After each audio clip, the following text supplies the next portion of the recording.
I love that we have dogs in the background and we're talk about. Their names are Jasper Johns and Casper David, and they're acting up right now.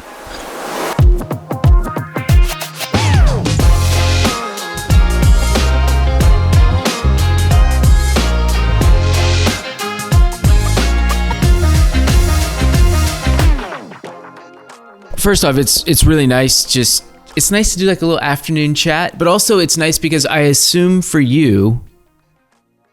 Oh, by the way, hi Cindy, you are on the Radio Juxtapoz podcast.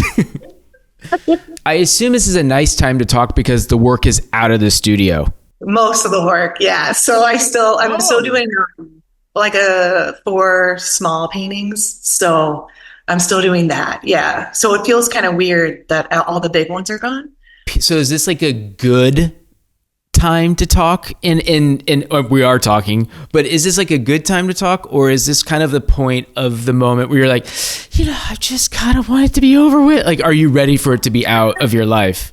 That's a good question. I think that it's probably the best time to talk, but of course I still have like nerves about how things will be perceived and things like that. But I think I have a more total grasp on the work.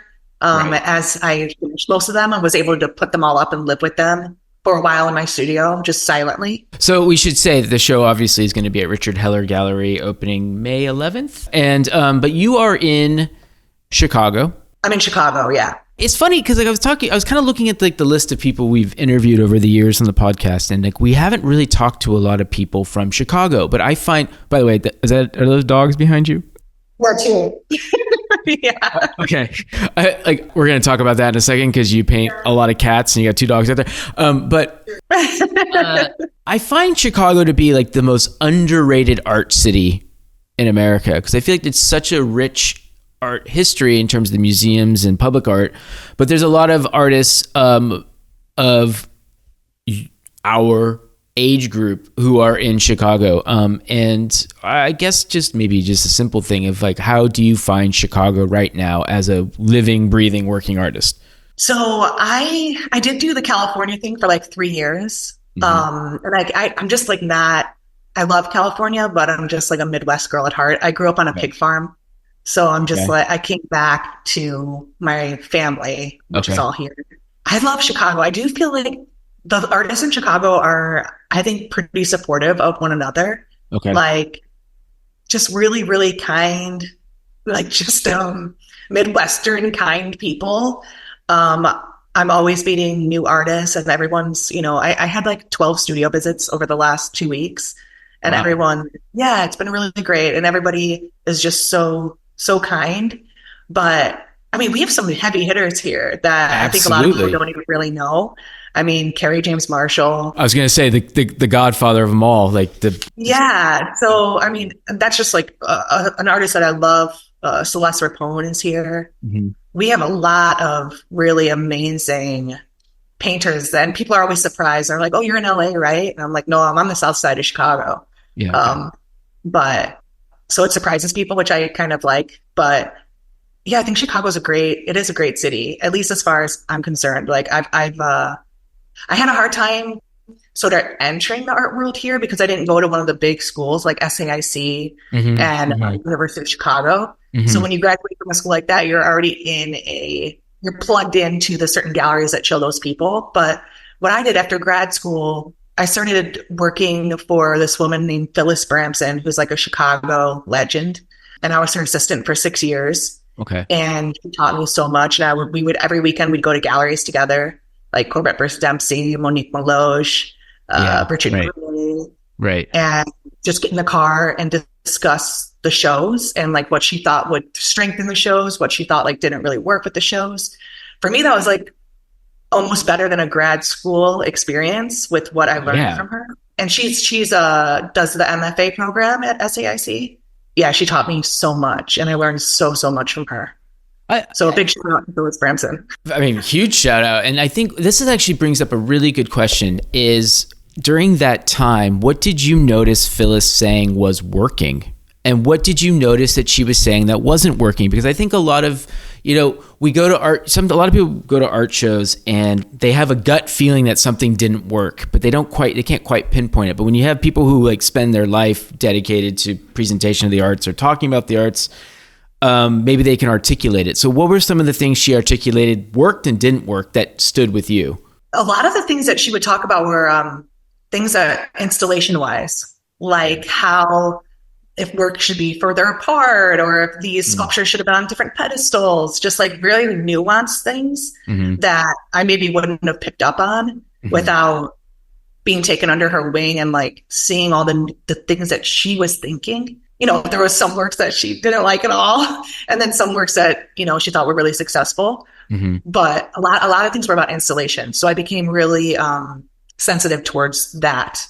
My girlfriend has worked in kind of exhibition productions for years. And the one thing I kind of realized recently is how galleries don't utilize lighting that well. That's true. Lighting can be something that it could transform a show. I mean, I saw like a Francis Bacon show at the Royal Academy, I think 2 years ago. And it was obviously it's Francis Bacon. So there's a velocity of being in the room with those paintings, but the lighting was so spectacular that it took you on an experience. And I always just think that that's something that I think lighting is underrated. Yeah, absolutely. When you when you bring up lighting in general, I think about James Turrell. Oh yeah. And just like the things that he could do with light. And right. I did his perceptual cell. Did you ever do that? No. It's like you go into, hold on, my dog is barking at her. She wants me to pick her up.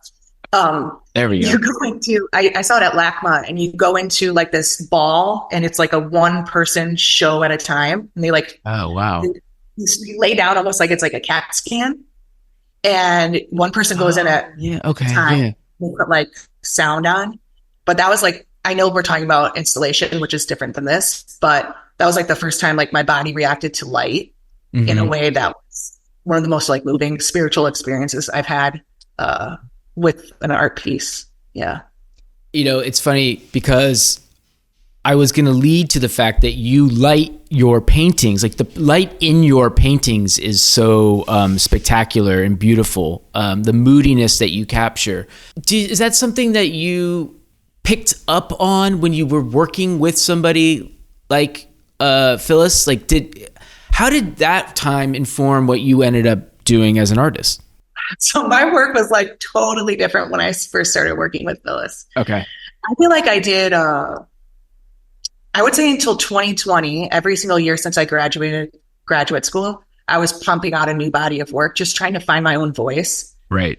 And it took me, I mean, some of my friends got it much faster than I did, but it took me, I feel like, quite a while to really, truly get rid of all these voices in my head that weren't serving me, whether it was through grad school or just different critiques, and really just hang on to the things that felt like true to me.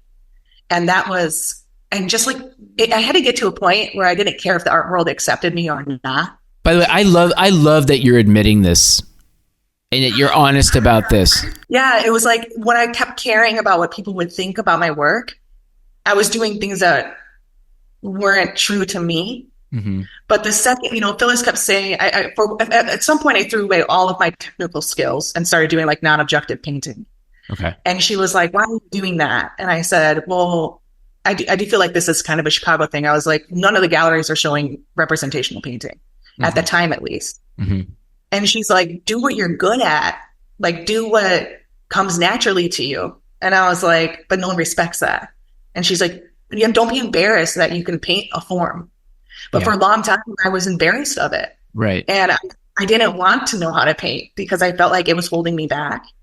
But I just needed to get to a place where I truly didn't care if someone was going to show my work. I just didn't care. But it took, some of my friends say, how did you get there? And I'm like, I feel like I had to get to one of the lowest points of my life in lots of different ways. I was in a dark place, and I was just like, I'm just going to do what I want to do. And if no one accepts that, then so be it. But at least I'm true to myself. Were you in a dark place personally, or was it just more of that the the art practice, you felt your art practice was in a dark place. If you don't mind me turning this into a therapy session, it's Radio Juxtapoz. We do therapy every once in a while, so I feel like my art practice is like sort of determines my personal life, because if I'm having a bad day in the studio, I'm just like crabby all day. Right. But if I feel like I painted something and sort of answered some sort of painting question, I'm like on cloud nine. Right. But I had to be in a dark place in all aspects. Everything. Okay. Yeah, in all aspects of my life. Was this pandemic induced? Might I not to interrupt, but was it a pandemic thing? Pandemic induced, but still things that I'd struggled with forever. But the first time I ever made a cat painting was in 2020, at the end of 2020, maybe. Okay. That was the first cat painting I ever made. And that was the first time I had people be like, this woman who was the curator at the Museum of Contemporary Art in Chicago, she saw me and she was like, I like that cat painting. I was like, weird, because, I thought people would laugh at these cat paintings and like not take it seriously at all. But like I said, it was the first time that I felt like I was making something that was truly me. Why? What was it? What was it in the cat painting that made you feel like it was you? Like, because look, the cat paintings are incredible. There's something about them that is seductive and sort of mysterious, like cat, and sort of like friendly, not friendly, like kind of like you're kind of like, what? It makes you almost slightly uneasy, which I had a cat for years. So I understand totally.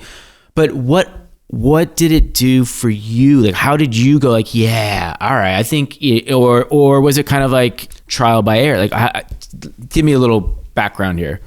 I remember the first cat painting, I had a cat and I kept painting over this painting over and over and over again. And I was just like moving the cat. The cat was like, it was just the back of the cat, like with the little butt. It was the side of the cat. And then finally I just painted the cat on a table and it was just like looking straight at the viewer, like with these huge eyes. And I was like, that's how I feel. Like I was just like terrified of life in every single way. Mm-hmm. And I just started painting these cats that were sort of, I'll say that I feel like I've struggled with a spiritual void for like 17 years of my life. Why 17? I feel like I drifted away from spirituality. Got it. Okay. Like 18. Yeah. Okay. And was always like in a search for truth. Mm-hmm. I focused on my mind, my body, but I neglected my spirit completely. Mm-hmm. And the first cat painting, I just like had this cat staring, like kind of scared. I would say terrified. And there was like a little rosary in the back with like a crucifix. And I felt like the people who know me the best, like called me when they saw it. And they're like, this painting embodies everything about you. And then I was like, I think so too. They're like, you don't even have cats, but this is so you. I was like, I know. But I felt like the cat was a good vehicle because I was painting humans. And, I looked the way I looked. So I was painting people that looked like me. And I felt like it just wasn't working for anymore because I didn't want I didn't want my work to be a conversation about like body type, race. Mm-hmm. So I just really got rid of the human figures and just replaced it with the cat. But I do see myself as the cat in all the paintings. Yeah. So it's like, how do you make a cat painting, but it's not really about a cat. Like it's, but the cat represents so much. Right. Exactly. I can imagine you were like, well, are people going to take this? Are people going to take this seriously, or are they going to understand what it is I'm trying to say? But if I just give you a series of cat paintings, and because you just articulated something wonderfully about why you chose and what you found in yourself by painting the cat, but like to the casual observer, did you feel like were you worried about like, are people just going to think I'm painting cats? Like, was there a kind of a concern on your part, or like you said, you washed away all your preconceived worries, and that's like, you're like, that's what it was. Right. Great. I couldn't have made those paintings before because I was too worried what people would think about my paintings. Because if someone told me like I'm going to make a series of cats, maybe I would be like, that's so dumb. Like that's so silly. Like the art world won't take that seriously. But I got to the point where I was just like, I don't care anymore because I've been trying. My life revolved around getting someone to notice my artwork. That's all all I cared about. Right. From the second I opened up my eyes, the second I went to sleep, I dreamt about it. I just wanted people to take my work seriously. And no one really ever did. I don't think, no one ever cared about looking at my work. And I really got to that point, like I said, where I just truly let it all go. And then that's when the cat painting happened. But did you feel like, and this is so great for anybody who listens to this, who's an artist, who's kind of in this kind of boat of like, well, how do I find my truth? How do I find my voice? And usually the best place to look is just by not looking at anyone else or not like paying attention to anybody else, right? Just pay attention to yourself and you may find. But did you have like these moments before this new kind of body of work has developed? Did you have times where people like teased you with attention and that kind of caused like you to sort of, or was it something that you didn't even, because I always wonder, like when you get invited to group shows and you get invited, like do you do studio visits? I wasn't invited to any group shows. Okay. All right. I do feel like, I wanted nothing more than to be accepted by the cool kids in the art world. And it wasn't happening for me. It's like, no one ever even invited me to group shows that were anything that anybody would take seriously. Yeah. So I was never tempted by that because no one ever dangled any sort of success in front of my face for me to even be tempted by that. That's how far removed I was from people caring about what I was doing. This is so fascinating because I've been at Juxtapoz for 18 years, almost 18 years now. And I always wanted the cool kids, whatever that is, that idea of the cool kids to pay attention to what we were doing and it's, whatever. And then when I kind of got to the point of like, I don't even know if I like the cool kids, that it started to like actually transform Juxtapoz into its own sense of like its own identity of being cool, and it was already established that Juxtapoz had a coolness to it before. But like, I just feel like once you sort of, the cool kids in the art world are just the kids who like had parents who give them better access to money than all of us have. So I don't really know if I wanted to be part of that anyway. Right. Exactly. And I also say this, that I've been telling some of my friends, like, I just got this amazing studio bill in my backyard. I'm in it right now. Mm-hmm. They'll come and they'll say to me, you're living the dream. You're living the dream. Like, you have the life I want to have. And then I say to them, I'm like, I never want people to not think I'm grateful for what I have ever. But I say to them, I'm like, it won't fill any of the voids that you think it will fill for you. And I just want to be truthful about that, because it's like, I got to this point where I thought all my problems would go away. I'd feel good about myself. Right. I'd love myself if I could just get recognition from certain cool kids. And I think it's important for people to know that, like, it's something deeper within you to fill those voids. And there's a vulnerability with presenting one's soul and output for the world to look at. Like, it's one thing to be a writer or to be a musician, but a painter is a very particular form of showing yourself to the world, because it's a skill that many people don't have, which is to paint. So you're playing with a vulnerability that is quite unique. What'd you say? I don't know. There wasn't really. It's true. It's true. I mean, even before this show that's going to be showing at Richard Heller, like, I'm nervous about it. Like, what are you nervous about? Just honestly, what are you and I mean that, like, because again, this is like so helpful for everybody to understand. What are you nervous about? Okay, so Expo was last week, right? Yeah. I get nervous just to see my paintings amongst other paintings. Like, will the colors look good enough? Will this, and we're all like our own worst critic, of course. Of course, yeah. So, like, will I feel proud of myself? Because I'm always trying to push to that next thing. I think that we have to feel that way in order to continue to grow. But I still get anxious about those things for sure. For sure. Are you your biggest critic and your biggest fan at the same time? I don't think I'm my biggest fan. I wish I was. I try to work on that. It's a daily struggle for me to give myself any sort of pat on the back. I try, but I do what everybody else does. Like, I see another painting that's posted on Instagram and I'm like, oh, it's so good. Like, I think we all do the same things. We just may not want to admit it. I've been talking about this a lot with people, with friends, because we're just like, everything just seems to be an absolute, to use a very, very eloquent phrase, everything's a dumpster fire. Or the world's kind of a fucking dumpster fire, really. You've got your past, you've got your future that you're looking forward to, but in the present moment, you have a show opening in Los Angeles of a body of work that you've created. Do you feel, as part of you, like, you were saying how someone came and said that you made it. Oh my God, you're living the life. Do you give yourself a 1 second of being like, you know what? I do have something going on here.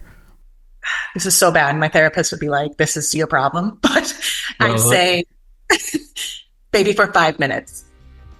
That's a start. As long as it'll last. That's a start. Yeah. It's a start.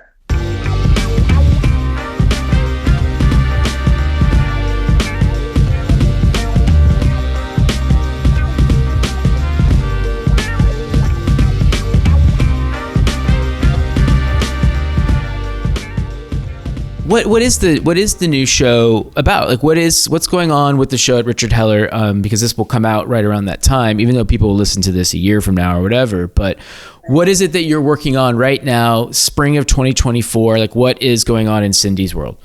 So the show is called Take Me to Church. I love that, by the way. Thank you. Yeah, it was so crazy because it came to me and Richard called and he's like, normally I would sit on something for a while because I don't want to tell somebody something, they'll be like, that's horrible. But it was crazy. It was like serendipity. Like, it came to my head and he called literally within that 60 seconds. And he's like, what's the name of the show? And then I was like, what about Take Me to Church? And he's like, I love it. I said, oh, perfect. So that forced me to not even second guess myself. But there's this, I feel like a lot of my life, do you know the band Christian Death? Christian Death? No? Okay. They're like a 80s band. Okay. But they have this song called Spiritual Cramp, and it came out in like 1982.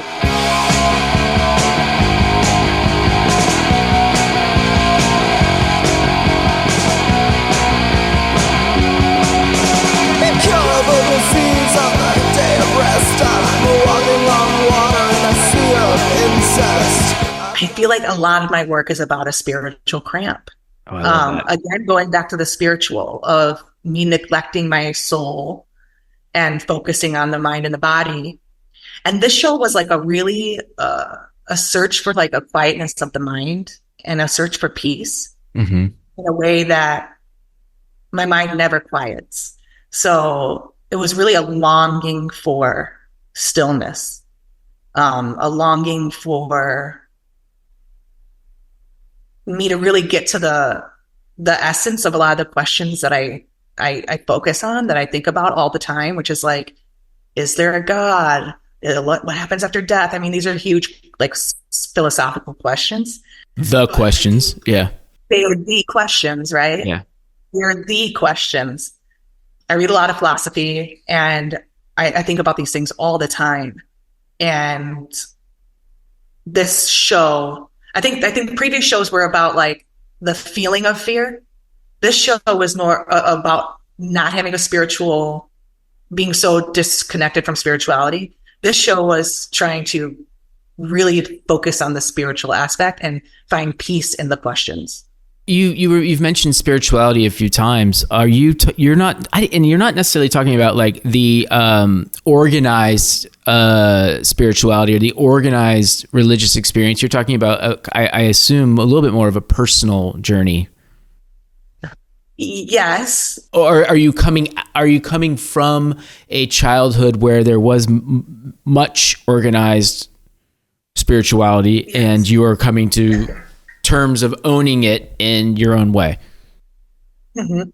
So my brother's a Catholic priest. Amazing. Yeah. So I hang out. I mean, he would call me and be like, "Hey, look, come hang out at the seminary." And me and his seminarian friends would just drink whiskey and talk about like Plato. So, I Amazing. mean, and they all study philosophy so much. So like, I'm the atheist asking all these questions, like, how do you know? Like, what can you quote from that? Or I don't get it. Like, how can you have faith? Um, I'm the only one in my family that really left the church fully for a Hmm. long time. Hmm. And I guess a lot of the paintings are about that, about Hmm. what is my spiritual belief. And people, I will say this just because, people see my work sometimes be like, oh, you're a stoner.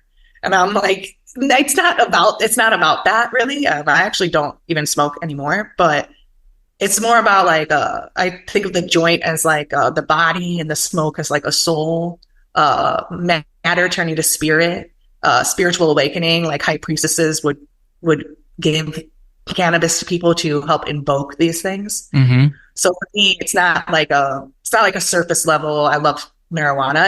Yeah. It's like a lot deeper than that. I didn't. I had a feeling that wasn't necessarily. But I just want to just pulling some imagery that I paint and just trying to have people understand it better. Also, I'm like big on painting like cosmos and the stars and things like that. Do you know Terrence Malick, filmmaker? Of course. Okay, so love Terrence Malick, and I love his non sequitur.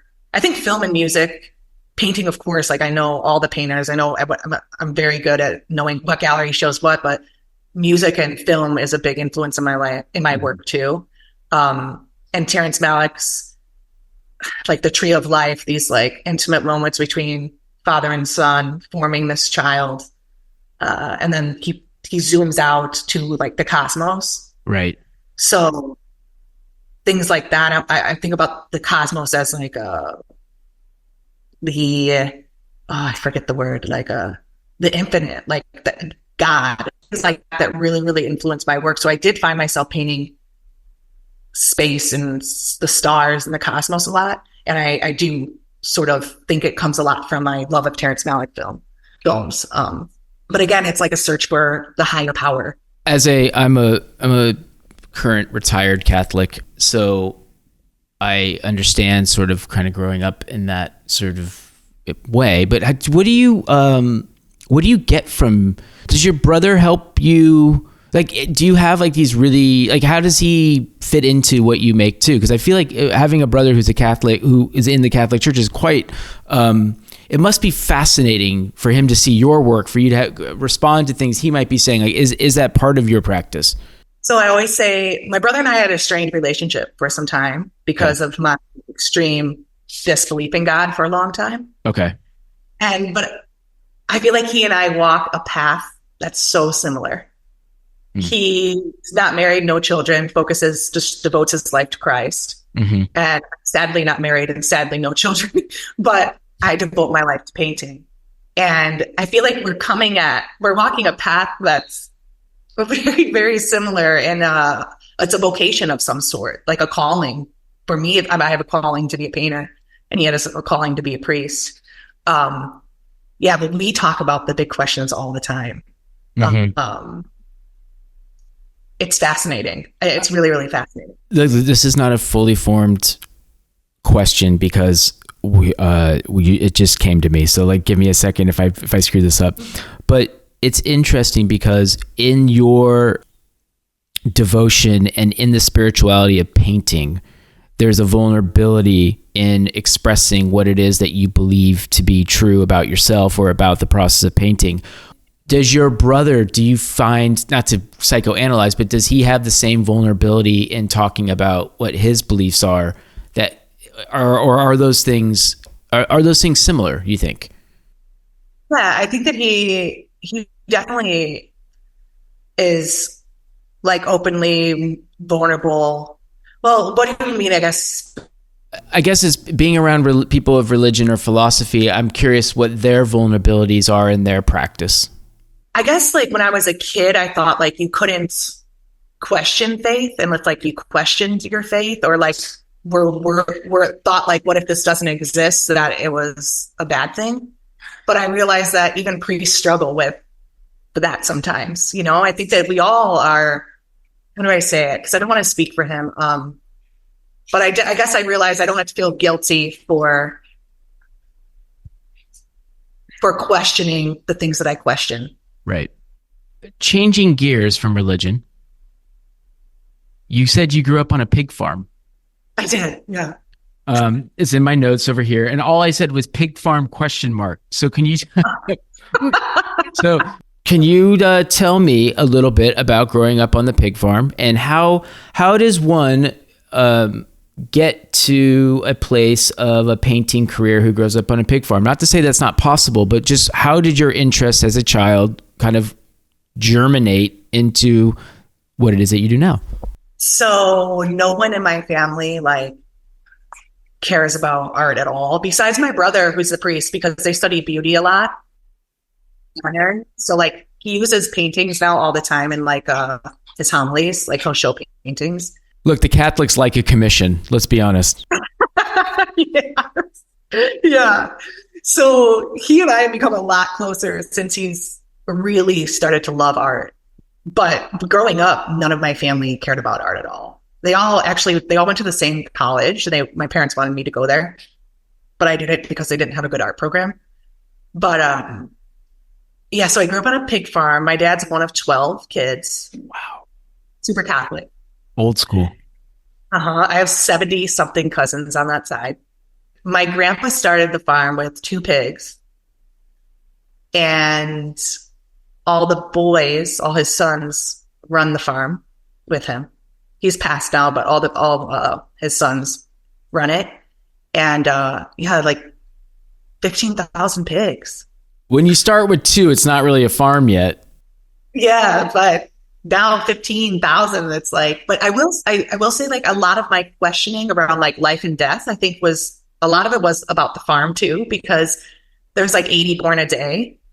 And I would go into the pens, and you can't put a piglet in a different pen because the mom will kill it. But there's always like, when 80 are born a day, there's like some stillborns, right? That just naturally happen. And I would pick them up and take them back to the yard, like my yard, and draw them. I saw birth and death like right before my eyes anytime I opened up the birthing pen. So the door to the birthing pen. So it was I think it really did form me a work ethic. It formed my work ethic for sure. Mm-hmm. But just the idea of life and death and seeing birth and I would take the baby pigs that were healthy and bring them back to my yard, and I would sneak them into the basement and feed them with bottles. And my dad was like, give me that pig back. Like that, and it's going to be eaten in like however long. So that was also, I'm like, no, I don't want this. I don't want to give you back the pig, but I would dress him up in like my doll clothes, like real life Charlotte's Web. And where was this, by the way? Elwood, Illinois. So it's an hour south of where I'm at in Chicago. Are the cats in the paintings, which we've now decided is partially you, are the cats concerned for their safety? Are they concerned about life and death? Yes. I think that they're concerned about their souls. I think that they're concerned about what's going on in the world. I think they're concerned about what they see happening in the world. Are they powerless? I think that in the beginning, maybe they thought they were powerless. There we go. But they're not anymore. Yeah. All right. Yeah. Yeah. Yeah. Obviously, there's many, many different things, and I don't want to get into like every single world political issue. But what's concerning you right now? I'll probably say things that people wouldn't think that I'd say. This is great. There's a lot of things that concern me. Oh boy, I'm like, will I get disowned? But hookup culture concerns me. Wait, what was that? Hookup culture. Hookup culture? Yeah, it does. I didn't. Look, I'm so 42 years old. What's hookup culture? Just like people who, even people my age and younger, just like not really forming committed, like valuable relationships, Right. but just sort of like desires of just the flesh. I think people find me, especially in the Western world, I think that there's like a culture of like disposable humans, like humans being disposable. Mm-hmm. And truthfully, that is a big concern of mine. I'm concerned with people being isolated and like not going out and talking to people anymore. Right. I'm concerned with people just swiping thousands of people on dating apps. Yeah. Okay. So now I understand what you mean by hookup culture. I think what is a concern with me on that topic is that it seems to accentuate narcissism in some, and then the abuse of others. Absolutely. Yeah. Which is a huge issue that we have across the swath of humanity. Really, is the abuse of, the narcissistic abuse seems to be just absolutely out of control. But so yeah, I agree with you on that. When you said hookup culture, I was like, I think I know what she means. Okay. Yeah. I mean, I could definitely answer like war, of course, but like I kind of want to say something that maybe isn't talked about as much. No, of course. I mean, obviously the war and everything that's going on in the world is a concern, but I think obviously this just like what goes without saying, but I think one of the things that's interesting is when you look at your work and the intimacy of your work, that kind of speaks to it. And how do you draw that connection? Does the sort of misrepresentation or sort of taking advantage of the flesh, is that fit into what you're doing with your work? I think a lot. I think that it's a part of it, but maybe not something that's like blatant. I think that like my work is really concerned with like loneliness of the soul. Yeah. Like a void, like soul, our souls being like void of any light. And I think that like not focusing on like what nourishes our soul feeds into bad decision making in terms of disposing people. Right. So if that makes sense. Speaking of light, let's talk about the color in your paintings. There's such like beautiful colors that you use, and like we were talking about this, we kind of mentioned it earlier. It's just the kind of moodiness and the kind of nighttime and this sort of like when the cat. I love it. I love that we have dogs in the background, and we're talking about their names are Jasper Johns and Casper David, and they're acting up right now. Come on, Jasper Johns. We're talking about cats right now. The sort of the moodiness in the night and the kind of atmosphere that cats live in, or that the metaphor of kind of like where they are set. Where are those settings? Is that setting supposed to be like your home? Or I haven't seen the new work yet, so where is the setting in which this body of work exists? I feel like the setting is a place that's familiar, not maybe of the world, but more of like a state of mind. Mm. But still, there's things that are of this world in there, like a lamp, candles, vases, stairs, mirrors. But I think that they're settings that are minimally decorated domestic interiors that we know, we've seen it before, but like can't really place it. And I think the color, with the color, I do try to invoke some sort of like dreamlike. Yeah. So something that's not technically of this world. Yeah. It's like my own world in my mind, I guess is the best way I can describe it. Well, I like that because it's almost like, it's the world that I was talking about this in an interview the other day about how it's like the world that we sort of think that we want to be in. So therefore we create it, but it doesn't actually exist and it can't exist. And it's like personal fantasy that almost is like universal. And I think there's something about that in the work. Yeah, definitely. Definitely. It's like a state of mind almost. I think the setting is like a dreamlike state of mind, maybe is a good way to say it. Which is, kind of like church. Totally. Take me to church. I mean, it's right in the title.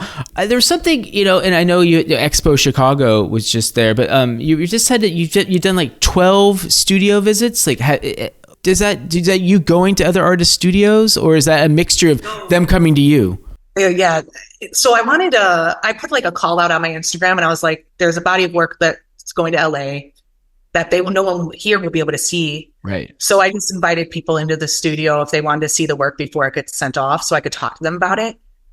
It's really, really nice that a lot of people were interested, which was, I'm always surprised. I'm like, really? Like, you want to come? So it was, and the conversations were, I take a little, I have a Polaroid camera, and like, I'll take a picture of everybody who comes and like date it, because the conversations are just so beautiful. Mm-hmm. And I want like a little memento. Mm-hmm. But yeah, it's all about spirituality, and I'm learning from them, and hopefully they find something that I say interesting. But yeah, all the studio visits have been really, really lovely. Is it weird, or is it fascinating for you that you make a body of work and it is about something that is very personal to you and no one's seen it yet, and then when you show it to people, the interpretation begins to change, and then you start rethinking, or you start imagining your work in a different context because of the people's interaction with it?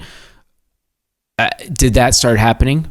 Yeah, it did. I mean, I'm just like so hungry to learn from anyone and everyone.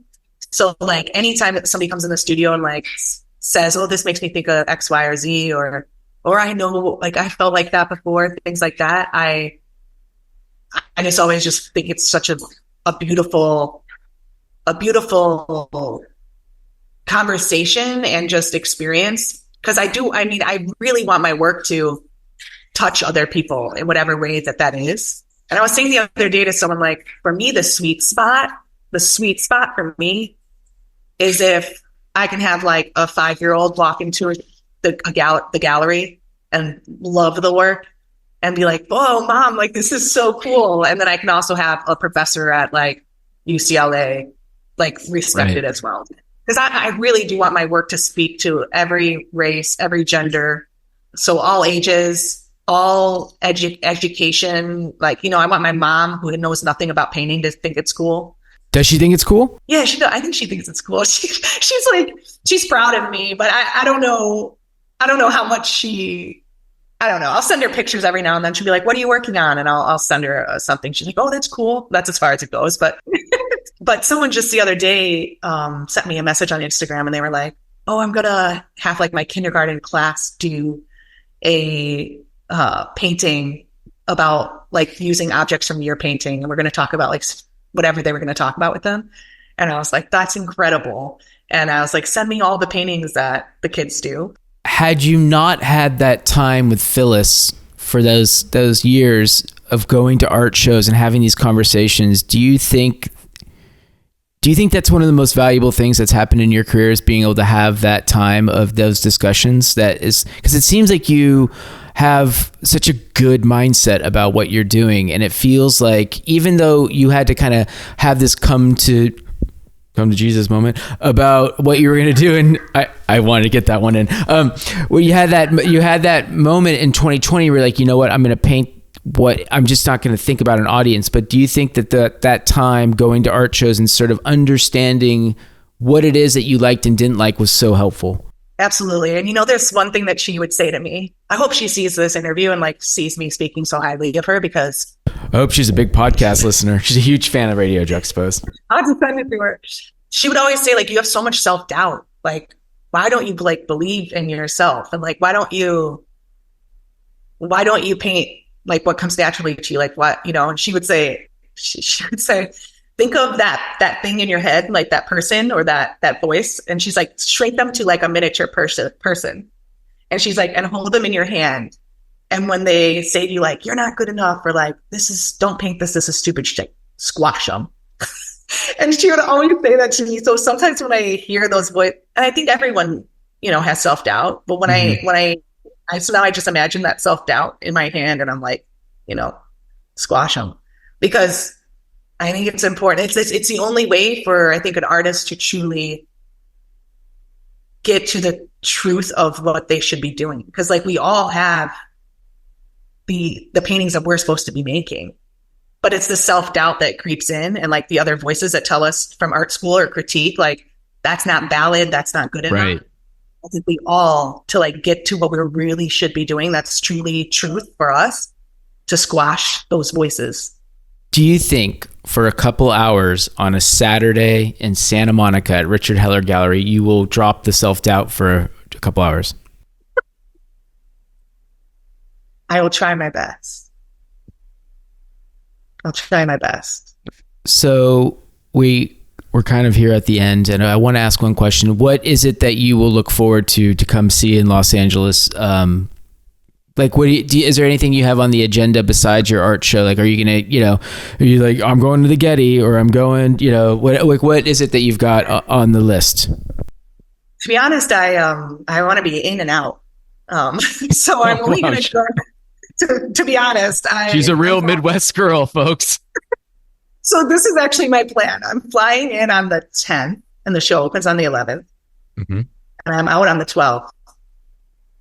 But what I really want to do is, hopefully he'll see this too. You know, Canyon Castator? I hope I'm saying his name. Yeah. So he has that Mahalith Studios or whatever, right? Yeah. I'm hoping to go there. Okay. The one day that I'm there, that I have, that's not at the show. Because I just, I think what he's doing is so cool. And like, it seems like he's creating a community of artists, and he's always been, I talk to him on Insta every now and then. And I'd like to see that space. And then from there, I'm going to Sonoma Valley, and I'm going to go like in the woods. And so I'm catching a flight on the 12th to go to Sonoma Valley. That's where my parents are. So maybe you can go. Oh, really? See what's up. Cool. Yeah. I'm going to go there, and it's a residency that no one's ever heard of, but an old friend of mine is running it. And I'm going to do ceramics there for a little while. Oh, amazing. Yeah, because I've been painting every day for so long, and I just want to be creative still, but with a different medium. Oh, that's really great. That's really nice. Yeah. Also kind of really nice, like right after your opening of paintings, to go to a residency and do something completely different sounds really, really like, feels really, really good. That's a really nice thing. Yeah. And I have ideas of the ceramics that I want to make, and they make sense with the work, the paintings. Yeah, cool. And it's just, I'll still feel, I don't like not feeling productive. So I'll still feel productive creating, but just in a different medium. And then I just want to read a lot while I'm there. Is this how you roll? Do you roll into an opening? You're like, I just want to be there for the day and leave. Is that a thing, or is that just a particular moment in time thing for you? No, that's definitely a thing. Yeah. I just want to in and out. I thought, at first I was like, oh man, she really doesn't like California, but you're going to Northern California. So it's like, it's okay. Yeah, exactly. No, I do like California for sure. It's beautiful. Say one last thing about the coming here to the end of making this show. What is like kind of your, a little word of wisdom? Or if you get nothing, I mean, if you're just, No, I mean, honestly, it's sort of like when I wrap up a show. Yeah. I'm just so excited to get to the next thing. You're already going there. Yeah. So I already have the sketches for the next show, and I'm really excited. I'm so excited for people to see this show, but you know what? I forget what artist it was that said this, but they did an interview, and they said once they get to the opening of the show, that's old to them, because their mind is on to the next thing. So for me, I'm excited for people to see it, but I'm so excited to try to up my skills, up my paintings, and level up. I guess I'm hoping to level up. Because this is the first time that I haven't painted in a basement with like very low ceilings and no windows, no light. That is a beautiful studio, by the way, you're in. Thank you. Yeah. So this is the first time I have an actual space to work. So I'm excited to see how the work levels up from it. Cindy, thank you so much for your time today. Yeah. Thank you.